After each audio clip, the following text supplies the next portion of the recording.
Hey y'all, it's been a minute, ain't it? So it is so good to see you. Welcome back.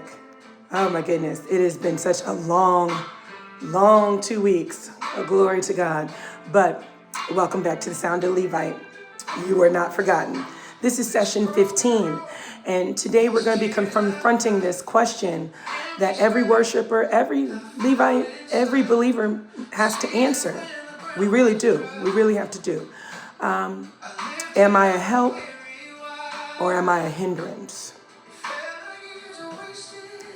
Not your neighbor, not your choir member, not your pastor, you.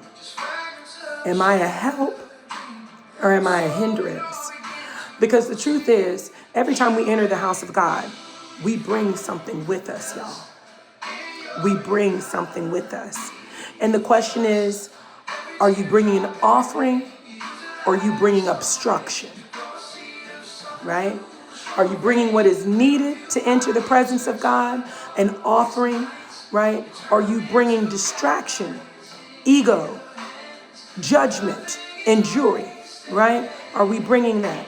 So let's think about what the really matter is, okay? So the word Romans 12:1 tells us, right, to present your bodies as a living sacrifice, holy and acceptable unto God, which is our reasonable service, okay? This means before the music starts, y'all, before the preacher opens their mouth, before breakthrough comes, you are already the offering. When I walk in, I know what I'm placing on the altar. Okay? Let's go back even further, right? When we were talking about Old Testament and Old Covenant, no one came into the presence of God empty-handed. No one just came in and expected God to pour out, and they did not bring an offering. They brought grain, right, in Leviticus 2. They brought oil. They brought burnt offerings. They brought incense. And as I said in our session that was about our instruments of worship and the furnishings, each item had a meaning. Right? For us in New Covenant, they have spiritual meaning. In Old Covenant, these things had to be there, right? For God to show up. They had a purpose. So ask yourself some things, right? When you come into the house of God, what are you bringing? Is it helpful or is it hindrance? Come on now. So just to review that again, the furnishing and instruments of worship, I think that's a really big thing. Let's visit that. Let's revisit what the tabernacle looked like when it was a day to offer praise and sacrifice unto our Father in heaven, right? Furnishings weren't decoration. They were requirements for access. In order for me to get into the presence, in order to get power to fall, there had to be an altar of burnt offering. There had to be a sacrifice. There had to be a laver that was for cleansing, right? There was a table of showbread that was to represent provision. The lampstands were at each end to represent the light, his presence. Hey, this is where we at, right? The altar of essence, right? Our prayer, right? And then the Ark of the Covenant was the presence, okay? And Levites, right? And the Levites were there, right? We didn't just stand around.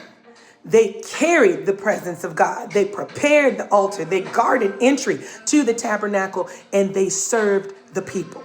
Right? Psalms 100 verse 2 says, serve the Lord with gladness. Come before his presence with singing. Right? That means your voice, your hands, and your posture,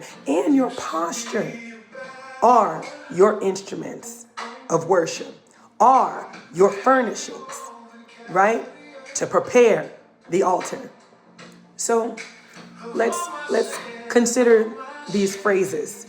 I feel in the house of God, there's helpful help, and there's hell-full distraction. Let's go for the helpful and healthy help. What does it look like to come into the house of God as help? So let's just give you some scenarios that we know about Levites. The prepared worshiper, right? You already prayed before you arrived. You already surrendered your attitude, right? I already know why I'm here. You don't need 20 minutes to warm up your spirit. You know that you are here to produce a battle cry. You walk in ready. That means there's already oil in your lamp. Matthew 25, 1 through 13. How about another scenario? That's a good one. I'm trying to think. That's a good one. Intercessor. So let's say we're intercessor. While others are talking, have you ever been there? People just yapping. And you are quietly praying. You're praying, Lord, move in this place. Lord, touch my pastor. Let the word be phenomenal. Let there be breakthrough. Let there be chains broken. Use me as a vessel. While I'm doing that, that's incense rising before God. Psalms 141, verse 2. Are you being helpful? I'm just giving you scenarios, y'all. I'm just giving you scenarios. Another one, the unified voice. Corporate worship, right? When worship begins, you're not spectating. I'm not judging. I'm not looking at what everybody else got on. I'm not doing any of that, right? I'm lifting my voice, even if it cracks, right? That is my sacrifice of praise, as Hebrews 13 and 15 says, right? I'm not worried about you. I know that my intercessory and my preparedness and my worship is going to help in this corporate to have breakthrough for you. But I remember why I do it, right? That's my sacrifice of praise. That's an independent thing. But when we come into the house of God, it now has to be corporate and the submitted spirit, right? You don't need attention. You don't need a mic. You don't need validation. You just need his presence. That's true worship. John 4, 23 through 24. Right? I don't want to read scripture to y'all today because I'm trying to work on my time. But scenario number 5, helpful help. Is there a burden carrier? Right?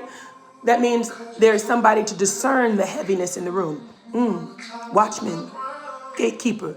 Instead of complaining, these people, they press in even harder, right? I'm going to worship harder. I'm going to praise harder. I'm going to pray. Hey, shake it off, right? That Levite's carrying the ark, like in 2 Samuel and 6, right? The result of helpful help in the house of God when it comes to worship is that the atmosphere, as we said, will shift. Chains will break, deliverance comes, healing flows, and joy is restored. It goes without saying. It's going to happen. It's going to happen, right? When we are one sound, one body, we are a unified body with one purpose, which is to enter into the presence of God. Because Acts 2 says they were all on one accord in one place. So, as I said, our learning, you cannot see the pros without examining the cons. The hell-full hindrance.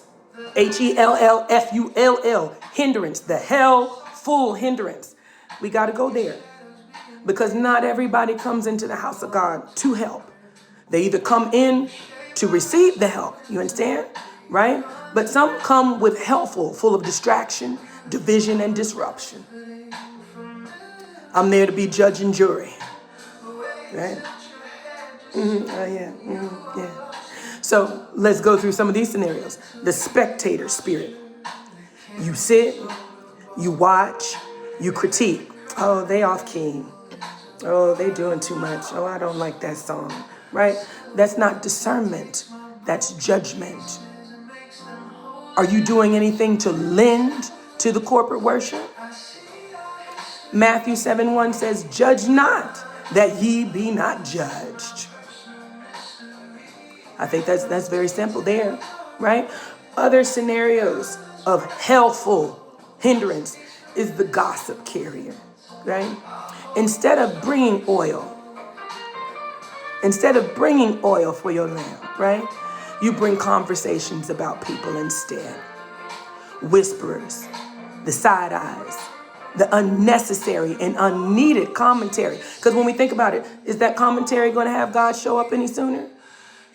You standing in judgment as judge and jury like you are God ain't going to do nothing. All it's doing is contaminating the atmosphere. Proverbs 16, verse 28. A whisper separates close friends. Church is about community. It's a corporate experience. One gossip carrier can cause a whole lot of situation. Let's try another one. The distracted worshiper. You're on your phone. You're talking and laughing instead of getting into the presence of God independently, prayer, supplication. While someone is pouring their heart out in worship, you're doing everything but honoring God and honoring the moment to have worship. Ecclesiastes 5:1 says, guard your steps when you go into the house of God, right? We're going into the house of God to receive his glory, right? To receive a word, to worship him in spirit and in truth. But some of us will sit in the choir stand and just go to town on our phone and forget where we at. God is moving, but you refuse to engage.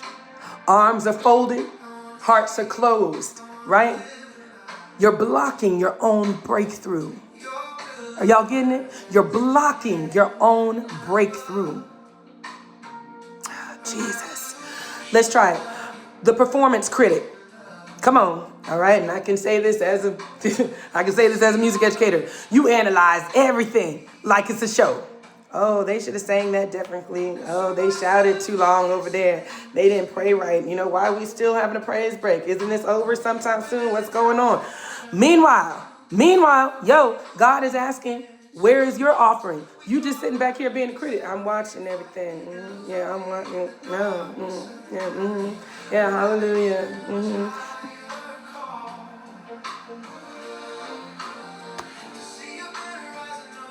I got to say nothing.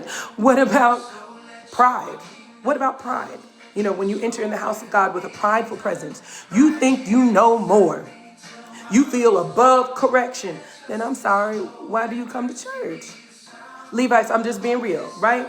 That is grieving the spirit. James 4:6 says, God resists the proud, but gives grace to the humble, right? I know the person coming in here next to me ain't perfect. I know I'm not perfect. So why am I going to walk in here and act like something I know I'm not?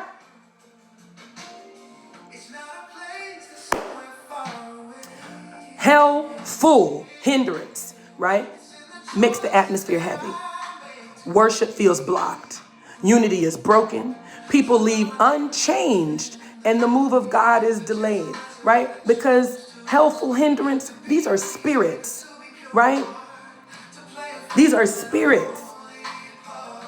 Certain things have got to be removed from us. Certain things got to be cast out before we can just have healthy worship, right? Because let's not forget, in 2 Chronicles 5:13 and 14, when the musicians and the singers became one, right? Like I said in 6, then the house was filled with a cloud, for the glory of the Lord filled the house. Only then, right, when they were all on one accord. Only then, when everybody was here with one purpose, in unity, in agreement, honoring covenant. Only then, when everybody was here with pure intention. You understand? And not distracted, not divided, not concerned about ego or the time that it's going to take for the presence or my healing or my breakthrough to come. Come on, y'all. You understand? Only then will the glory fall. God ain't going to show up in hot mess.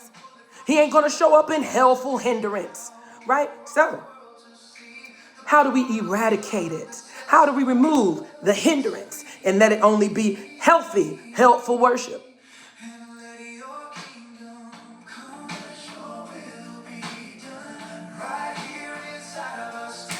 I love this song. I love it. I'm sorry, feeling it. Maybe we should examine ourselves first, right?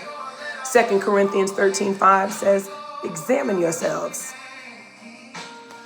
So examine myself before I judge someone else. Examine myself before I judge someone else. Check your heart. I ain't better than nobody in here. We all coming for the same thing. Come prepared. Don't wait for the band to get you ready. You need to bring your own oil. You need to bring your own prayer life. You need to bring your own intercession and submission and honor your own covenant. That tongue of ours, you need to guard that too, right? No gossip and no side conversations, right? Only words that edify the body. I have everything positive to say, nothing punitive. I have words of encouragement, right? Engage in the worship, clap, sing, praise, dance, pray. And I will even add, it is to our benefit when we do those things, even when we don't feel like it. Submit to the Spirit, not your preference, not what is my comfort, but what is His will. It's not about us, right? 6, carry the atmosphere. Don't contaminate it. Carry the atmosphere. Don't contaminate it. What you carry enters the room with you. If I'm at my highest point of positivity and I'm walking in the church, I ain't carried that spirit of anger in there with me, right? I've carried that spirit of anxiety in there with me. If I'm already upset about somebody from rehearsal or something that was said, all the rest of that stuff, I'm carrying that envy and that jealousy and that anger in there with me. We are Levites. We are not called to be spectators. We're not called to be critics. Oh, God, I'm feeling it. We are called to be the carriers of His presence, builders of the altar, voices in unity, vessels of sacrifice, y'all. So next time you walk into the house of God, come on, because everybody going to church tomorrow, right? The next time you walk into the house of God, ask yourself truly, am I bringing grain? Am I bringing oil? Am I bringing incense? Am I bringing a sacrifice of praise?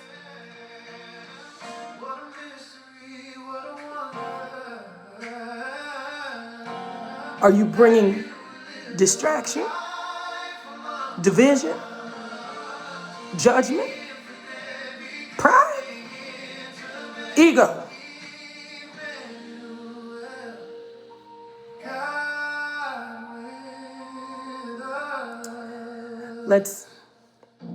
I always hand you the charge. Always hand you the charge. When we all come together as one body and one sound on one accord, that's when chains break. That's when demons flee. That's when healing flows. That's when freedom rises, y'all. And the glory of the Lord fills the house. Take a moment to identify and make sure at all times when you enter into the house of God, I am the healthy help. I am not hell-filled hindrance. This is Sound of the Levite, session 15. And today we ask the question, am I a help or am I a hindrance? Now, go examine your offering. Make sure you have what you need tomorrow. Levite out.